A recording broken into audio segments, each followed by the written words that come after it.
ವಿದ್ಯಾರ್ಥಿಗಳಿಗೆ at competitive 1995 YouTube ಚಾನಲ್ಗೆ ಆತ್ಮೀಯವಾದ ಸ್ವಾಗತ. ಕಳೆದ ತರಗತಿಯಲ್ಲಿ ನಾವು ಬಹು ಆಯ್ಕೆ ಪ್ರಶ್ನೋತ್ತರಗಳನ್ನು ದಕ್ಷಿಣ ಭಾರತದ ಪ್ರಮುಖ ರಾಜವಂಶಗಳ ಮನೆತನದ ಬಗ್ಗೆ ನಾವು ತಿಳ್ಕೊಂಡಿದ್ವಿ. ಇಂದಿನ ತರಗತಿಯಲ್ಲಿ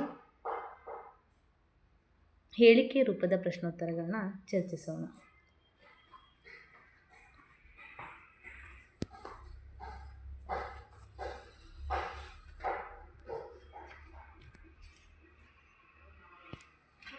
ಮೊದಲನೇ ಪ್ರಶ್ನೆ 1. ಕೆಳಗಿನ ಹೇಳಿಕೆಗಳನ್ನು ಗಮನಿಸಿ. ಹೇಳಿಕೆ ಎ. ಶಾತವಾಹನರ ಕಾಲದಲ್ಲಿ ಆರ್ಥಿಕತೆ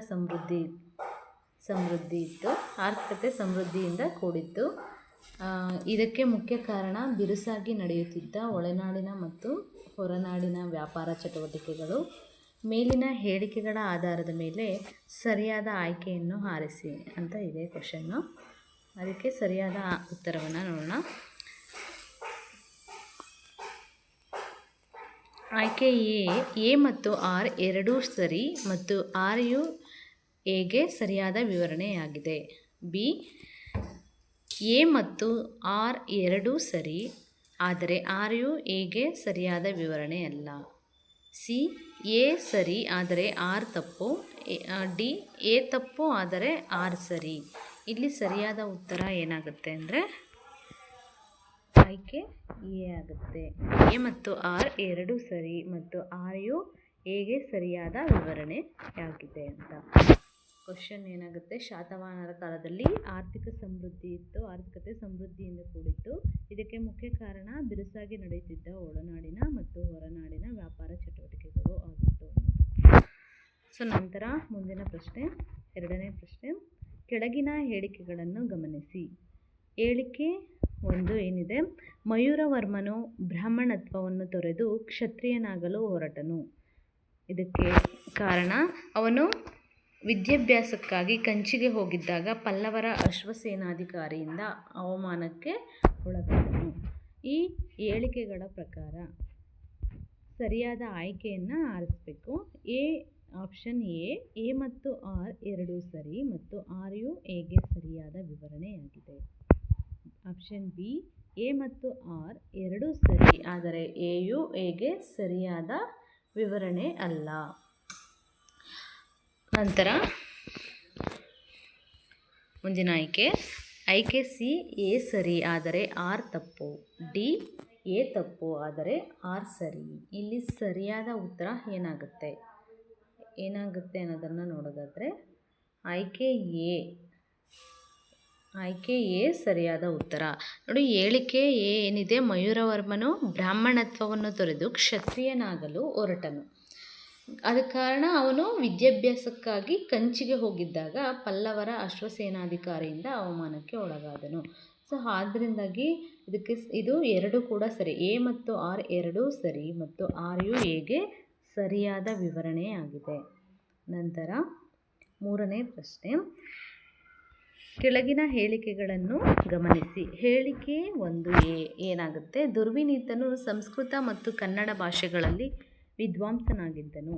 ಕಾರಣ ಅವನು ಸಂಸ್ಕೃತ ಕವಿ ಭಾರವಿಯ ಕಿರಾತಾರ್ಜುನೀಯ ಕೃತಿಯ 15ನೇ ಸರ್ಗಕ್ಕೆ ಭಾಷ್ಯ ಬರೆದನು ಮತ್ತು ಗುಣಾಢ್ಯನ ಒಡ್ಡಕಥಾವನ್ನು ಸಂಸ್ಕೃತಕ್ಕೆ ಭಾಷಾಂತರಿಸಿದನು. ಮೇಲಿನ ಹೇಳಿಕೆಗಳ ಆಧಾರದ ಮೇಲೆ ಸರಿಯಾದ ಆಯ್ಕೆಯನ್ನು ಆರಿಸಿ.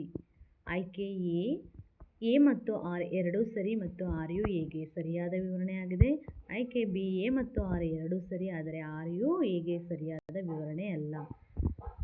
ನಂತರ ಆಯ್ಕೆ ಸಿ, ಎ ಸರಿ ಆದರೆ ಆರ್ ತಪ್ಪು. ಆಯ್ಕೆ ಡಿ, ಎ ತಪ್ಪು ಆದರೆ ಆರ್ ಸರಿ. ಇಲ್ಲಿ ಸರಿಯಾದ ಉತ್ತರ ಏನಾಗುತ್ತೆ ಅಂದರೆ ಎ ಮತ್ತು ಆರ್. ಆಪ್ಷನ್ ಎ ಸರಿಯಾಗುತ್ತೆ. ಎ ಮತ್ತು ಆರ್ ಎರಡೂ ಸರಿ ಮತ್ತು ಆರ್ ಯು ಎಗೆ ಸರಿಯಾದ ವಿವರಣೆಯಾಗಿದೆ. ಹೇಗೆ ಅಂತಂದರೆ ನೋಡಿ, ದುರ್ವಿನೀತನು ಸಂಸ್ಕೃತ ಮತ್ತು ಕನ್ನಡ ಭಾಷೆಗಳಲ್ಲಿ ವಿದ್ವಾಂಸನಾಗಿರ್ತಾನೆ, ಅದು ಕೂಡ ಸರಿಯಾಗಿದೆ. ಕಾರಣ ಅದರಲ್ಲಿ ಅವನು ಸಂಸ್ಕೃತ ಕವಿ ಭಾರವಿಯ ಕಿರಾತಾರ್ಜುನೀಯ ಕೃತಿಯ 15ನೇ ಸರ್ಗಕ್ಕೆ ಭಾಷ್ಯ ಬರೆದನು ಮತ್ತು ಗುಣಾಢ್ಯನ ಒಡ್ಡಕಥಾವನ್ನು ಕೂಡ ಸಂಸ್ಕೃತಕ್ಕೆ ಭಾಷಾಂತರಿಸಿದನು. ಎರಡೂ ಕೂಡ ಸರಿಯಾಗಿರೋದ್ರಿಂದ ಎರಡೂ ಕೂಡ ಸರಿಯಾಗಿದೆ, ಸರಿಯಾದ ವಿವರಣೆಯಾಗಿದೆ. ನಂತರ ಮುಂದಿನ ಪ್ರಶ್ನೆ, ಕೆಳಗಿನ ಹೇಳಿಕೆಗಳನ್ನು ಗಮನಿಸಿ. ಹೇಳಿಕೆ ಎ, ಶಾತವಾಹನರ ರಚನೆಗಳು ಭಾರೀ ಬಂಡೆಗಳನ್ನು ಕೊರೆದು ಮಾಡಿರುವ ಚೈತ್ಯ ಮತ್ತು ವಿಹಾರಗಳಾಗಿವೆ. ಕಾರಣ, ಚೈತ್ಯವೆಂದರೆ ಬೌದ್ಧರ ಪ್ರಾರ್ಥನಾ ಮಂದಿರ ಮತ್ತು ಬೌದ್ಧ ಭಿಕ್ಷುಗಳ ನಿವಾಸವೇ ವಿಹಾರ. ನೋಡಿ, ಮೇಲಿನ ಹೇಳಿಕೆಗಳ ಆಧಾರದ ಮೇಲೆ ಸರಿಯಾದ ಆಯ್ಕೆಯನ್ನು ಆರಿಸಬೇಕು.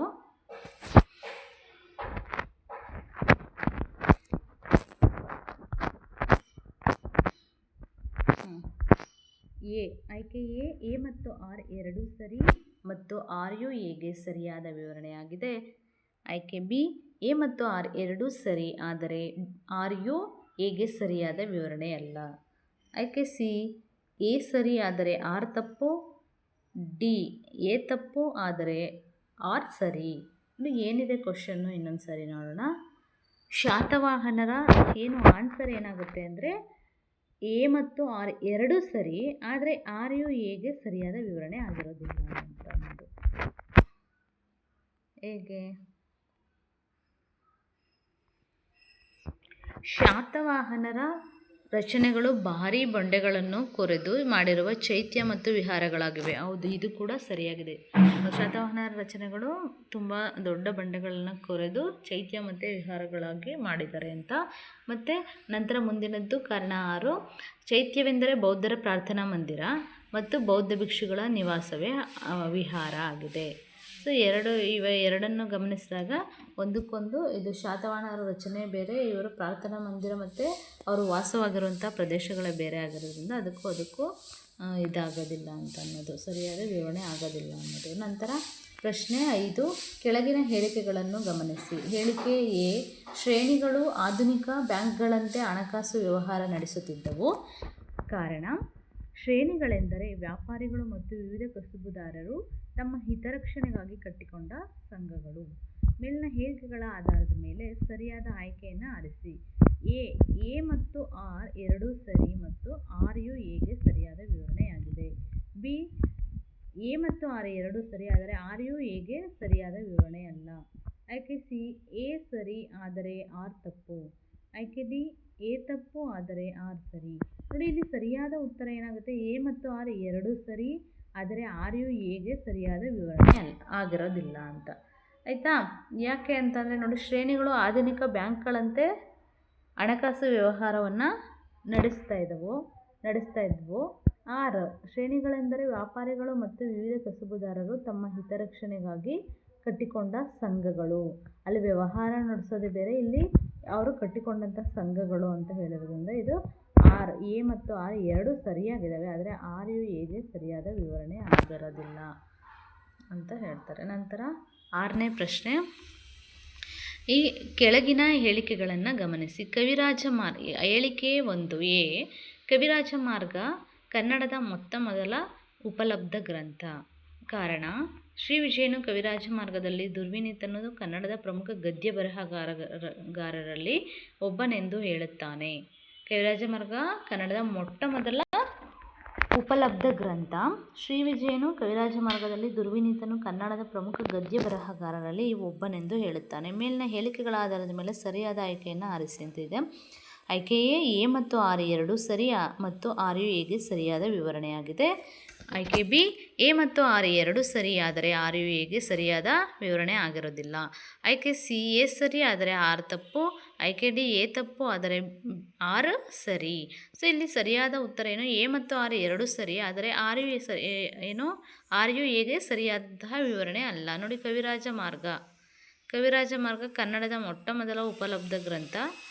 ಕಾರಣ, ಶ್ರೀ ವಿಜಯನು ಕವಿರಾಜ ಮಾರ್ಗದಲ್ಲಿ ದುರ್ವಿನೀತನು ಕನ್ನಡದ ಪ್ರಮುಖ ಗದ್ಯ ಬರಹಗಾರರಲ್ಲಿ ಒಬ್ಬನೆಂದು ಹೇಳುತ್ತಾನೆ ಅಂತ ಹೇಳಿರೋದು. ನಂತರ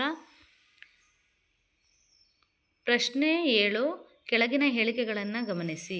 ಹೇಳಿಕೆ ಎ, ಪಾಂಡ್ಯ ದೊರೆಗಳು ಮಧುರೆಯಲ್ಲಿ ತಮಿಳ್ ಸಂಗಮ್ ಸ್ಥಾಪಿಸಿ ಕವಿಗಳಿಗೆ ಆಶ್ರಯ ಕೊಟ್ಟಿದ್ದರು.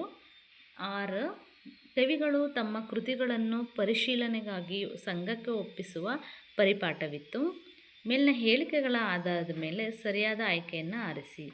ಎ ಮತ್ತು ಆರ್ ಎರಡೂ ಸರಿ ಮತ್ತು ಆರ್ ಯು ಎಗೆ ಸರಿಯಾದ ವಿವರಣೆಯಾಗಿದೆ. ಎ ಮತ್ತು ಆರ್ ಎರಡೂ ಸರಿ, ಆದರೆ ಆರ್ ಯು ಎಗೆ ಸರಿಯಾದ ವಿವರಣೆ ಅಲ್ಲ. ಆಯ್ಕೆ ಸಿ, ಎ ಸರಿ ಆದರೆ ಆರ್ ತಪ್ಪು. ಆಯ್ಕೆ ಡಿ ಎ ತಪ್ಪು ಆದರೆ ಆರ್ ಸರಿ. ಇದರಲ್ಲಿ ನೋಡಿ ಯಾವುದು ಸರಿಯಾದಂತಹ ಉತ್ತರ ಆಗುತ್ತೆ ಅಂತಂದರೆ ಆಯ್ಕೆ ಎ ಆಗುತ್ತೆ. ಎ ಮತ್ತು ಆರ್ ಎರಡೂ ಸರಿ ಮತ್ತು ಆರ್ ಯು ಎಗೆ ಸರಿಯಾದಂತಹ ವಿವರಣೆ ಆಗಿದೆ ಅನ್ನೋದು.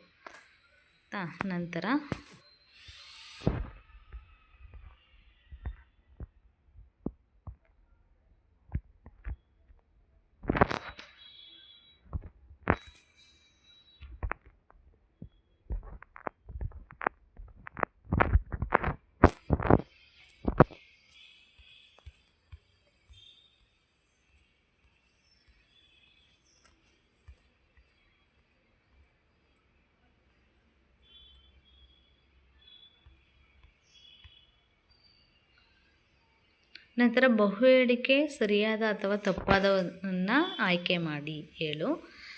ನೋಡಿ ಪ್ರಶ್ನೆಗಳು 8. ಪ್ರಶ್ನೆ 8, ಸಂಗಮ್ ಸಾಹಿತ್ಯದ ಬಗ್ಗೆ ಕೆಳಗಿನ ಹೇಳಿಕೆಗಳನ್ನು ಗಮನಿಸಿ.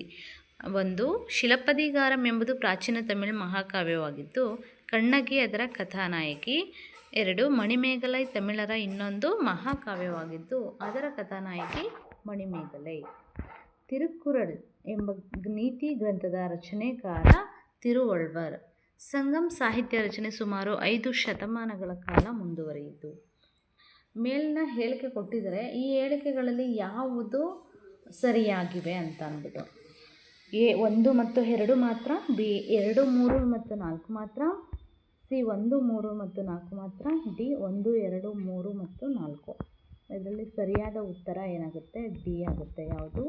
ಸಂಗಮ್ ಸಾಹಿತ್ಯ ರಚನೆ ಸುಮಾರು 5 ಶತಮಾನಗಳ ಕಾಲ ಮುಂದುವರಿಯಿತು. ಯಾವುದು ಸರಿ? ಡಿ. ಸೊ 1, 2, 3, 4, 4 ಕೂಡ ಸರಿಯಾಗಿದ್ದಾವೆ. ಶಿಲಪ್ಪದಿಗಾರಂ ಎಂಬುದು ಪ್ರಾಚೀನ ತಮಿಳ್ ಮಹಾಕಾವ್ಯವಾಗಿದ್ದು ಕಣ್ಣಗಿ ಅದರ ಕಥಾನಾಯಕಿ. ಮಣಿಮೇಗಲೈ ತಮಿಳರ ಇನ್ನೊಂದು ಮಹಾಕಾವ್ಯವಾಗಿದ್ದು ಅದರ ಕಥಾನಾಯಕಿ ಮಣಿಮೇಗಲೆ. ತಿರುಕ್ಕುರಳ್ ಎಂಬ ನೀತಿ ಗ್ರಂಥದ ರಚನಾಕಾರ ತಿರುವಳ್ವರ್. ಸಂಗಮ್ ಸಾಹಿತ್ಯ ರಚನೆ ಸುಮಾರು 5 ಶತಮಾನಗಳ ಕಾಲ ಮುಂದುವರೆದಿದೆ. ಸೊ ಹಾಗಾಗಿ ಎಲ್ಲ ಕೂಡ ಸರಿಯಾಗಿರೋದ್ರಿಂದ ಏನಾಗುತ್ತೆ? ಆಯ್ಕೆ ಡಿ ಉತ್ತರ ಆಗುತ್ತೆ. 1, 2, 3 ಮತ್ತು 4. ನಂತರ 9ನೇ ಪ್ರಶ್ನೆ, ಶಾತವಾಹನರ ಬಗ್ಗೆ ಕೆಳಗಿನ ಹೇಳಿಕೆಗಳನ್ನು ಗಮನಿಸಿ. 1. ಶಾತವಾಹನರ ರಾಜಧಾನಿ ಮಹಾರಾಷ್ಟ್ರದ ಪ್ರತಿಷ್ಠಾನಪುರ, ಈಗಿನ ಪೈಠಾಣ. ಆಯ್ಕೆ 2, ಗೌತಮಿಪುತ್ರ ಶಾತಕರ್ಣಿಯು ತ್ರಿಸಮುದ್ರ ತೋಯ ಪೀತಾವಾಹನ ಎಂಬ ಬಿರುದನ್ನು ಹೊಂದಿದ್ದನು. ಆಯ್ಕೆ 3, ಪ್ರಾಕೃತ ಭಾಷೆಯು ಶಾತವಾಹನರ ಆಡಳಿತದ ಭಾಷೆಯಾಗಿತ್ತು. ಆಯ್ಕೆ 4, ಶಾತವಾಹನರ ಸಾಮ್ರಾಜ್ಯದಲ್ಲಿ ಸ್ತ್ರೀಯರಿಗೆ ಗೌರವದ ಸ್ಥಾನಮಾನವಿತ್ತು. ಮೇಲಿನ ಹೇಳಿಕೆಗಳಲ್ಲಿ ಯಾವುದು ಸರಿಯಾಗಿದೆ ಅಂತ. ಎ 1 ಮತ್ತು 3 ಮಾತ್ರ, ಬಿ 2, 3 ಮತ್ತು 4 ಮಾತ್ರ, ಸಿ 1, 2 ಮತ್ತು 4 ಮಾತ್ರ, ಡಿ 1, 2, 3 ಮತ್ತು 4. ಇಲ್ಲಿ ಸರಿಯಾದ ಉತ್ತರ ಏನಾಗುತ್ತೆ ಅಂತಂದರೆ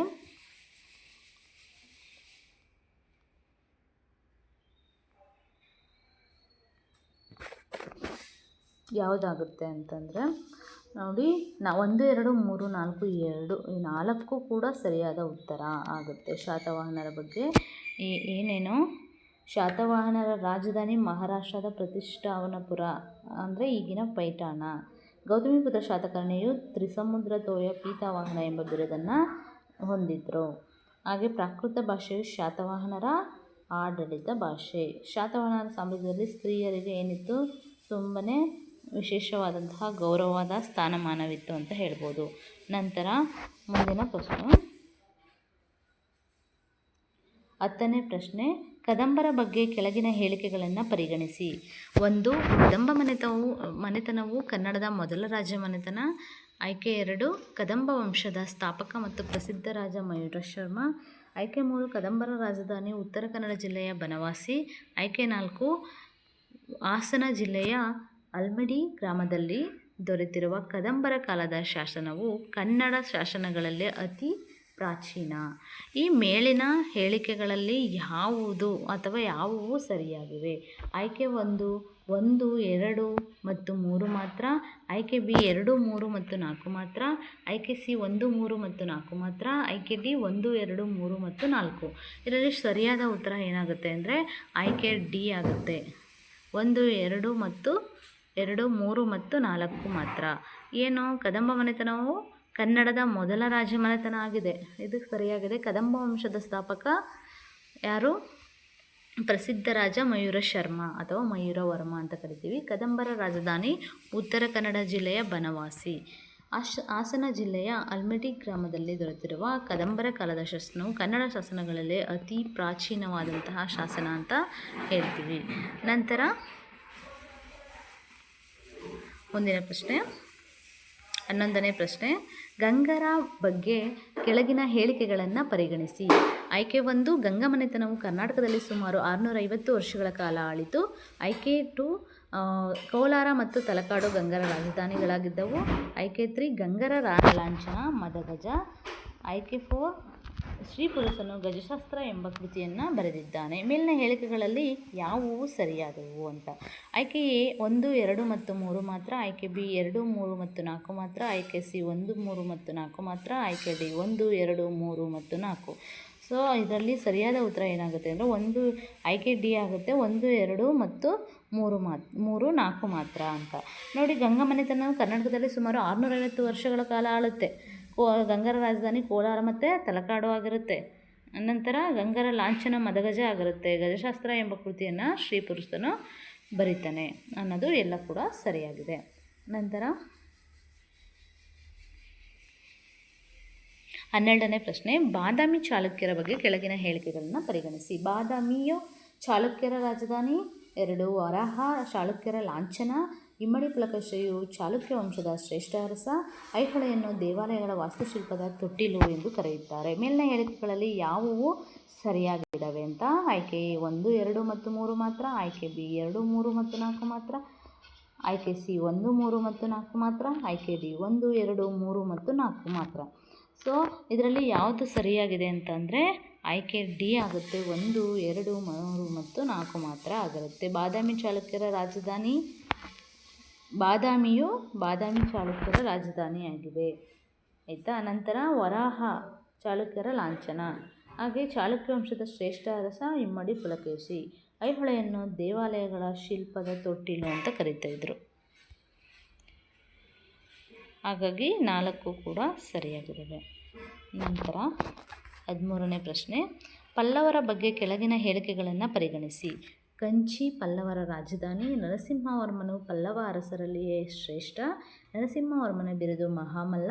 ನರಸಿಂಹವರ್ಮನು ಚಾಲುಕ್ಯ ರಾಜ್ಯದ ಮೇಲೆ ದಂಡೆತ್ತಿ ಹೋಗಿ ಇಮ್ಮಡಿ ಪುಲಕೇಶಿಯನ್ನು ಸೋಲಿಸಿ ವಾತಾಪಿಕೊಂಡ ಎಂಬ ಬಿರುದನ್ನು ಧರಿಸಿದನು. ಮೇಲಿನ ಹೇಳಿಕೆಗಳಲ್ಲಿ ಯಾವುವು ಸರಿಯಾಗಿದ್ದಾವೆ ಅಂತ.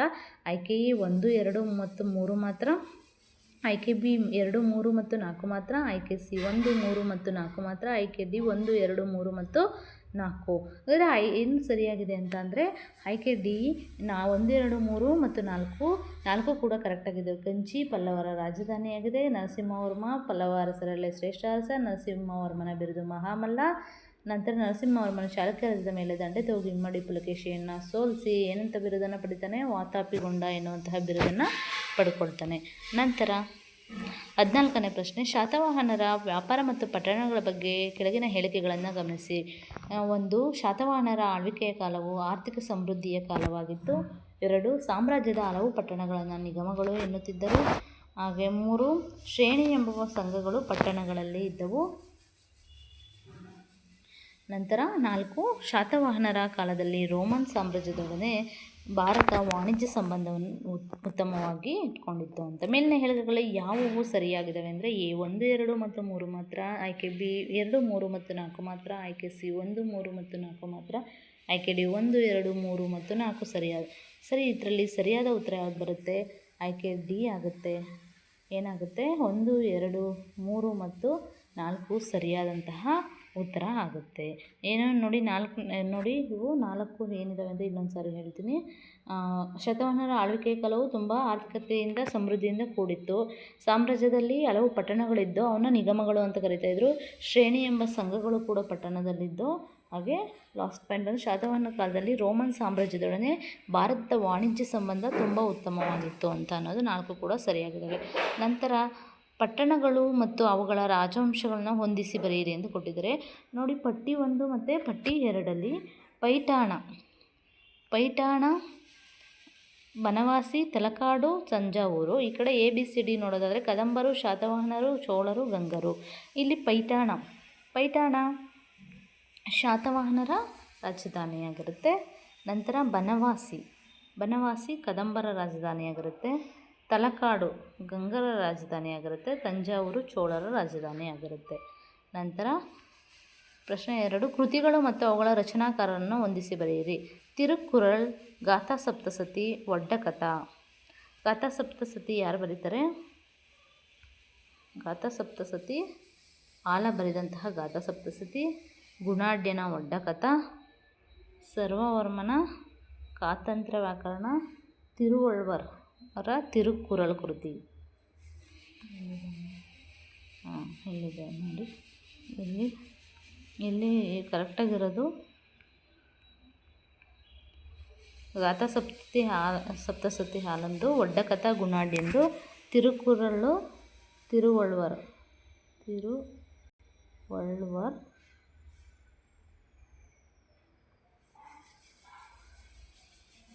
ನಂತರ ಉಳಿದಿದ್ದು ಯಾವುದು? ಸರ್ವವರ್ಮಂದು ಕಾತಂತ್ರ ವ್ಯಾಕರಣ. ಏನಾಗುತ್ತೆ? ಕಾತಂತ್ರ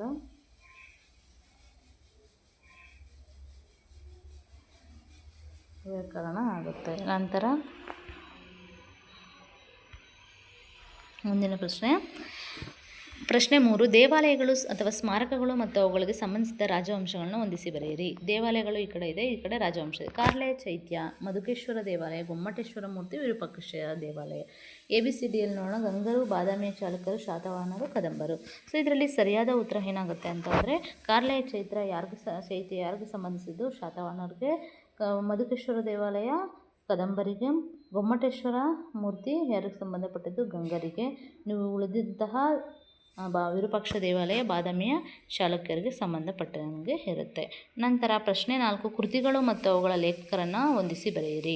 ಕೃತಿಗಳು ಏನಿದ್ದಾವೆ? ಕಿರಾತಾರ್ಜುನೀಯ ಭಾಷ್ಯ, 2 ಗಜಶಾಸ್ತ್ರ, 3 ಚಾವುಂಡರಾಯ ಪುರಾಣ, 4 ತಾಳಗುಂದ ಶಾಸನ. ಇದರಲ್ಲಿ ಲೇಖಕರು ಯಾರು ಅಂತ ನೋಡೋದಾದರೆ A Shripurusha, B Chavundaraya, C Kubja, D Durvinita. So ಇದರಲ್ಲಿ ಯಾವುದು ಆನ್ಸರ್ ಆಗುತ್ತೆ ಅಂತ ಅನ್ನೋದಾದರೆ ಕಿರಾತಾರ್ಜುನೀಯ, ದುರ್ವಿನೀತನ ಕಿರಾತಾರ್ಜುನೀಯ, ಗಜಶಾಸ್ತ್ರ ಶ್ರೀಪುರುಷನ ಗಜಶಾಸ್ತ್ರ ಆಗುತ್ತೆ.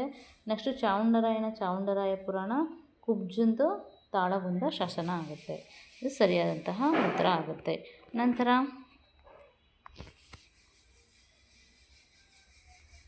5ನೇ ಪ್ರಶ್ನೆ, ರಾಜಮನೆತನಗಳು ಮತ್ತು ಅವುಗಳ ಲಾಂಛನಗಳನ್ನು ಹೊಂದಿಸಿ ಬರೆಯಿರಿ. ರಾಜಮನೆತನಗಳು ನೋಡೋಣ, ಮತ್ತು ಈ ಕಡೆ ಲಾಂಛನ. 1 ಕದಂಬರು, 2 ಗಂಗರು, 3 ಚಾಲುಕ್ಯರು.